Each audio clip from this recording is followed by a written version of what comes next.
All right, so we're here. It's Friday, October the 22nd. I've been really focused on 2022 coming up. I'm really excited for 2022.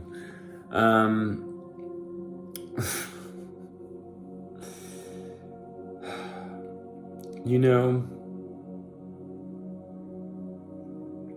growing up, I felt out of control. I didn't know how to take care of things for myself, other people, how to make things really flow and connect. And then somewhere in like my 20s, I got this really strong sense of control, like what it is that I can do to manifest and be masculine in how I assert myself in the world.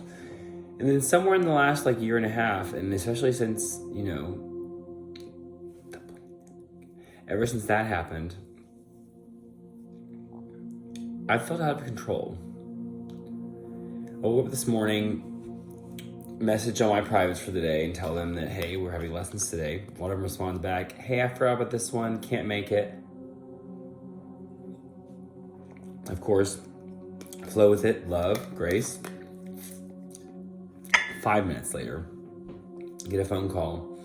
Oh, we actually have a class during that time at the studio, and we can't accommodate your privates today except from this time to this time, and then a break, and this from this time. And all of a sudden I was like, okay, so I have 1 hour private, a break, and 1 hour private. I don't want to drive in just for that. I would rather just stay home. So I cancel my day, and I'm in flow. Everything's kind of flowing together, right? Like I get up, I do what I'm supposed to, the right thing.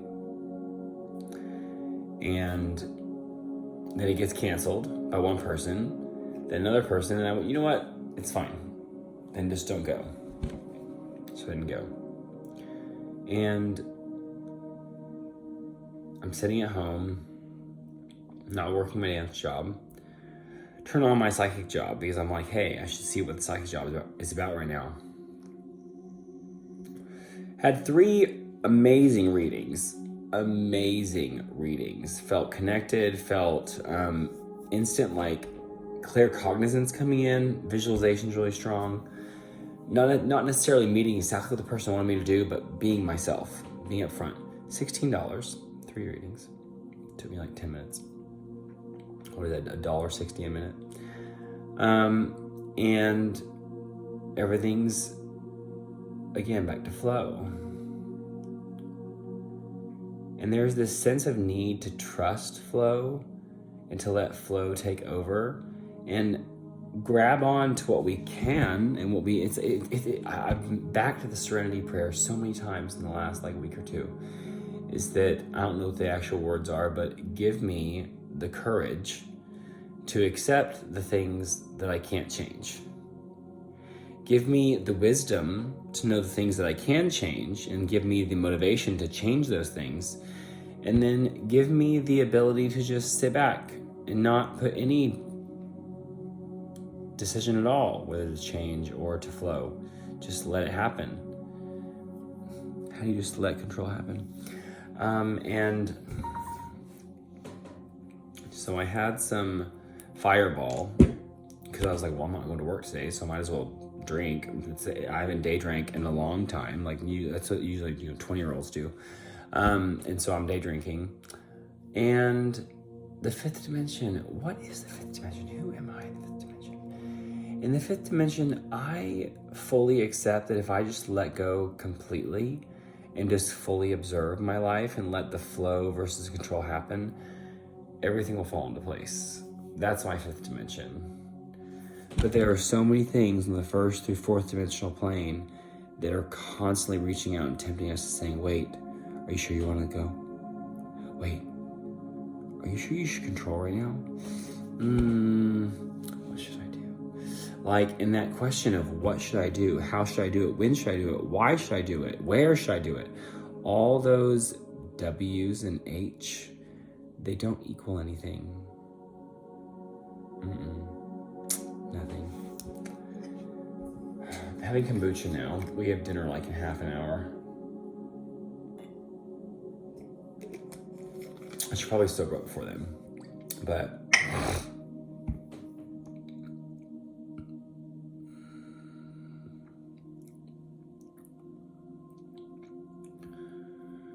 my roots tell me that I'm a Celtic soul.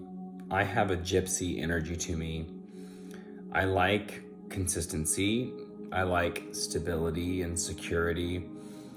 But there's a part of me that's always craving to be free, to be liberated, to move with abandon, to not worry about whether or not my choices are going to lead me down a bright path, a good path, the right path, my destined path.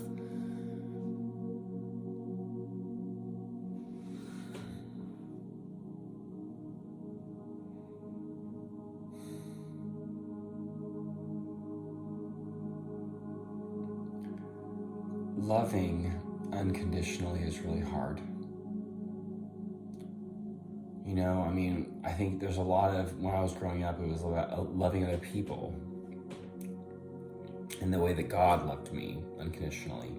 That was a big deal, like that God loved me unconditionally, that every part of me God saw, and God still loved me and accepted me and supported me and helped me.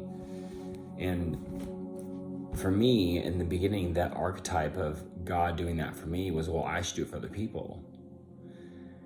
And then I kind of missed the fact that I'm supposed to love myself unconditionally. All the parts of me, the front, the back, the side, the top, and the bottom, all the parts of who I am, loving all of them unconditionally.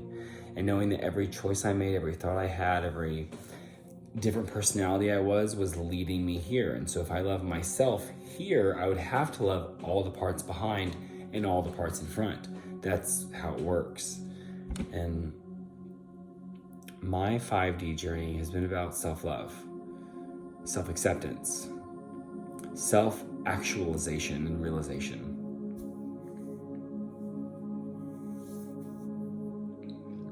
There's so much hype on the television, on YouTube, of the extremes of the two. The happy unicorn rainbow leprechauns dancing in a field collecting gold versus the demonic, possessed, been-trodden souls that are dragging through. Somewhere in the middle is what we all are. We're all suffering. We are all completely blessed.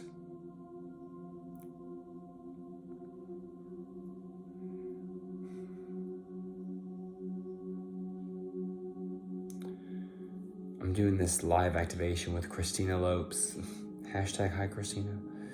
And my question I submitted for the live activation in advance, as she might read, who knows, was, how do you know when to let relationships go?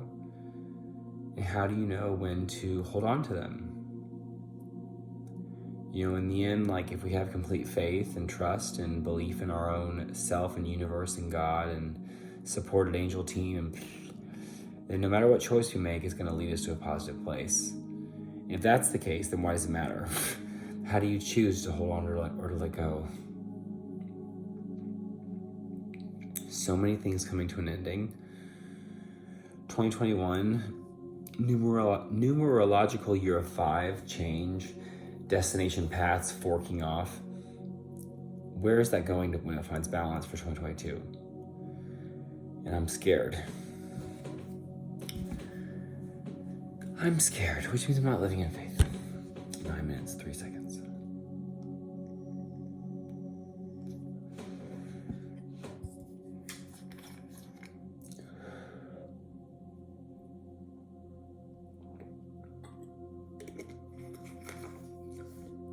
I look tired. Self-care has been elusive. That is for certain.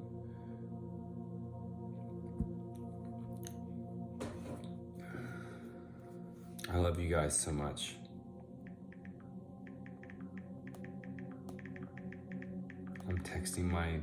I'm saying husband now. We have a house. We might as well be married.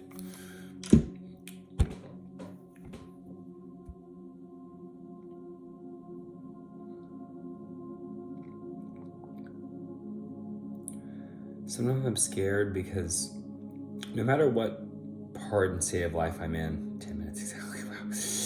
No matter what exact part of life I'm in, there's always doubt. There's always excitement and confidence. That manic, depressive, bipolar energy, it's always present.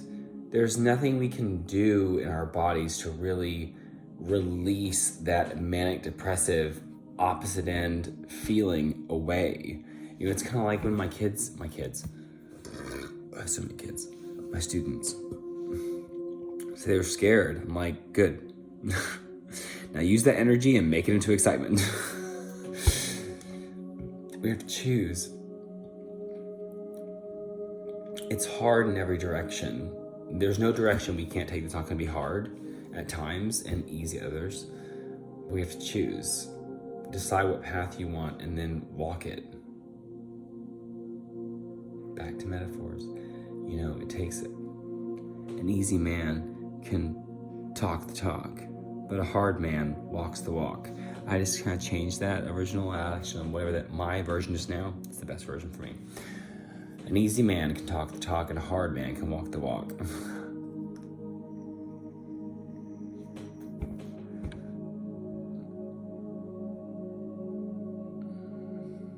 Out of the fifth.